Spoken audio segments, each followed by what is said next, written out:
The cul-de-sac of Whispering Pines was the kind of neighborhood where the grass was measured with a ruler and the silence was treated as a sacred law.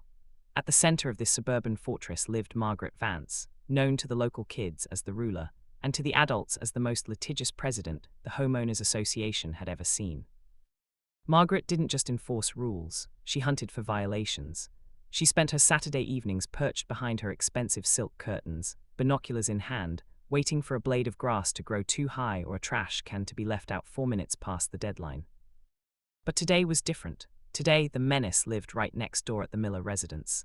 Leo Miller was a man who didn't fit the Whispering Pines mold. He was a retired master sergeant with a booming laugh and a habit of wearing faded band t-shirts. He had moved in 6 months ago, and Margaret had already sent him 14 formal warnings.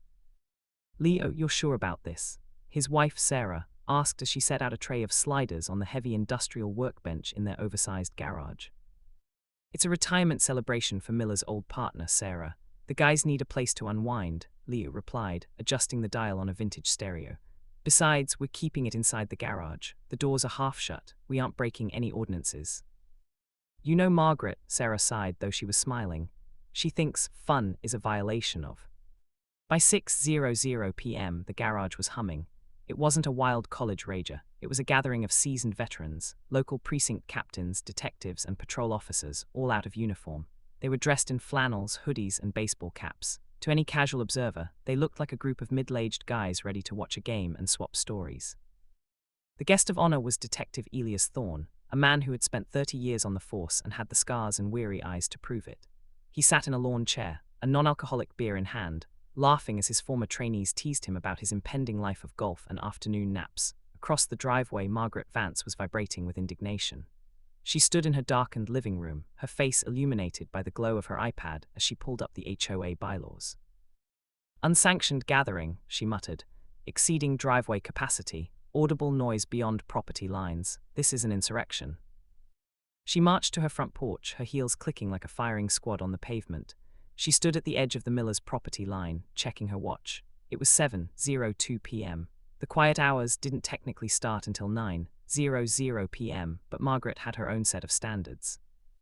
She strode up the driveway and pounded on the side door of the garage. The music, a classic rock track playing at a very reasonable volume, died down. Leo opened the door, a spatula in his hand. "Evening, Margaret. Want a slider? We've got spicy mustard." Margaret didn't blink. "Mr. Miller, this assembly is a blight. I see 4 vehicles parked on the street. I see a grill emitting smoke that is drifting toward my prize-winning hydrangeas, and the noise is disruptive to the peace of Whispering Pines." Leo leaned against the doorframe, a tired but polite smile on his face. "Margaret, it's a Saturday. We're celebrating a friend's retirement. We'll be wrapped up by 10, I promise." "You will be wrapped up now," she snapped, "or I will be forced to take official action. This is a residential zone, not a dive bar for your associates." Behind Leo, a few of the men exchanged looks. Elias Thorne whispered to the guy next to him, "Is she for real?" "Dead serious," the officer whispered back. "She once called the city because a kid's sidewalk chalk drawing wasn't harmonious with the neighborhood color palette." Leo shook his head. "Sorry, Margaret, we aren't breaking any laws. Have a good night." He gently closed the door. Margaret stood in the driveway, her face turning a shade of purple that matched her hydrangeas. "Fine," she hissed to the empty air. "If you won't listen to the association, you'll listen to the law." Inside the garage, the mood had shifted slightly, but the laughter soon returned. "She's a piece of work, Leo," Elias said, clapping his friend on the shoulder. "Reminds me of my first sergeant. She's been trying to get me fined for the unauthorized American flag on my porch for months." Leo laughed. Meanwhile, Margaret was back in her house, packing. She had called the non-emergency line before, but they usually took an hour to respond to noise complaints. She wanted immediate results. She wanted a show of force. She picked up the phone and dialed 3 digits, 911. "Emergency dispatcher, what is your location?" "I'd like to report a massive, unauthorized gathering at 42 Oakmont Court," Margaret said, her voice trembling with manufactured distress. "There are dozens of suspicious men. They are aggressive. I believe there may be illegal substances. I feel unsafe in my own home. Please send everyone." "Ma'am, are there weapons visible?" Margaret looked out the window. She saw a man in a black hoodie, Officer Marcus Reed, a decorated undercover detective, stepping out to his truck to grab a bag of ice. "Yes," she lied, her heart racing. "I think I saw something tucked into a waistband. They look like a gang. Please hurry. 10 minutes later, the quiet of Whispering Pines was shattered. Two patrol cruisers, followed shortly by a third, turned into the cul-de-sac, their blue and red lights dancing off the manicured lawns. Margaret stepped onto her porch, a look of smug triumph on her face. She pointed a finger toward Leo's garage like a general directing a charge. The officers jumped out of their cars, hands near their holsters but not drawing, their faces set in masks of professional intensity.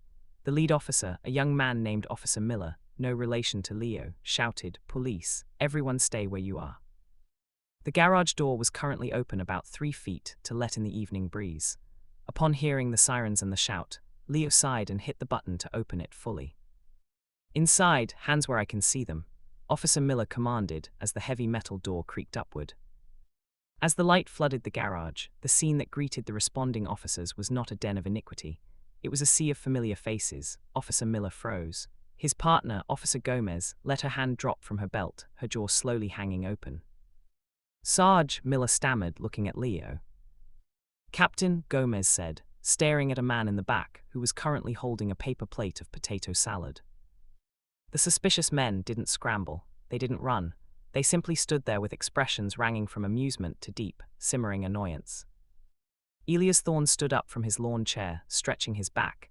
"Evening, Miller. Evening, Gomez. A bit of an overresponse for a retirement party, don't you think?" "Sir." Officer Miller snapped to attention. We received a 911 call, reporting a gang gathering, possible weapons, and a high-threat environment." The garage erupted in a collective groan. Leo stepped forward, looking past the officers to where Margaret was standing on her lawn, her triumphant expression quickly curdling into confusion. "The caller," Leo asked. "Reporting party is at 40 Oakmont," Miller said, looking over his shoulder at Margaret. "Mrs. Vance." At that moment, the precinct commander, Bill Henderson, who had been sitting in the corner quietly sipping a soda, stepped into the light. He was the man who oversaw the very station Miller and Gomez worked out of. "Miller," Henderson said, his voice low and authoritative. "Did she mention the weapons were likely our off-duty holsters?" "She said she felt unsafe, sir," Miller replied, looking embarrassed. "Right," Henderson said. He looked at Leo. "Leo, I think it's time we have a neighborly chat with Margaret about the legal ramifications of filing a false police report and abusing the 911 system." Small army of off-duty law enforcement stepped out of the garage and onto the driveway. It was a formidable sight, 30 men and women, all of whom spent their lives catching the people Margaret was pretending they were. Margaret began to back away toward her front door. I was just concerned. You can't be too careful these days." Commander Henderson, still holding his paper plate, walked toward the property line. The responding officers followed him, creating a wall of blue and civilian clothes. "Mrs. Vance," Henderson said, his voice echoing in the quiet street. "I'm Commander Henderson. You called my dispatchers and told them there was a gang threat. You told them you saw weapons being brandished. Do you realize that by lying on a 911 call, you diverted emergency resources away from actual crimes? Someone could have been hurt because of your concern." Margaret's voice went high and squeaky. They were making noise, the HOA rules. "The HOA rules are a civil matter, Margaret," Leo said, stepping up beside the commander. "But filing a false report is a criminal one. Every person you see on this driveway is a sworn officer of the law, a veteran, or a first responder. We are the people who keep this city safe while you're busy measuring your neighbor's grass." The color drained from Margaret's face. She looked at the patrol cars, then at the dozens of badges, some literal, some figurative, staring back at her. She realized for the first time in her life that her authority as HOA president was a paper shield that had just dissolved. I'll just go inside," she whispered. "Not quite yet," Officer Miller said, pulling out his notepad. "I need to take a formal statement regarding your 911 call, and I'll be issuing a citation for misuse of the emergency system. You'll have a court date." The neighborhood, usually so silent, was now filled with the sound of Margaret Vance trying to explain herself to a rookie officer who was clearly not intimidated by her president title. The patrol cars eventually left, but the party in Leo's garage didn't end. If anything, the energy had doubled. The story of the Karen versus the precinct was already being texted to every officer in the city. Leo sat back down next to Elias. "Sorry about the interruption, Elias. Not exactly the quiet send-off I planned." Elias laughed, a deep, hearty sound. "Are you kidding, Leo? This is the best retirement gift I could have asked for. Seeing that woman's face when she realized she'd called the cops on the cops. I'll be telling that story at the bar for the next 20 years.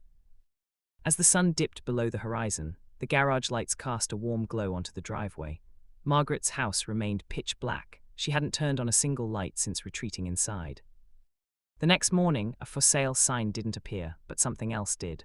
For the first time in years, a group of neighborhood kids were playing touch football on the street. They usually avoided this cul-de-sac for fear of Margaret's wrath, but today they played freely. Margaret Vance stayed behind her curtains, but she didn't reach for her binoculars. She had learned a hard lesson about the difference between rules and justice. Leo Miller stood on his porch, drinking a cup of coffee and looking at his American flag. It fluttered in the breeze, unauthorized and beautiful. He looked over at Margaret's house and caught a glimpse of her shadow in the window. He didn't wave and he didn't glare. He just went back inside to help Sarah clean up the sliders. The HOA Karen had called 911 on his garage party, and in doing so, she had accidentally given the neighborhood exactly what it needed. A little bit of peace, a lot of laughter, and the realization that the law serves the community, not the ego of a woman with a clipboard. Whispering Pines was finally, truly quiet, but this time it was the comfortable silence of a neighborhood that was no longer afraid.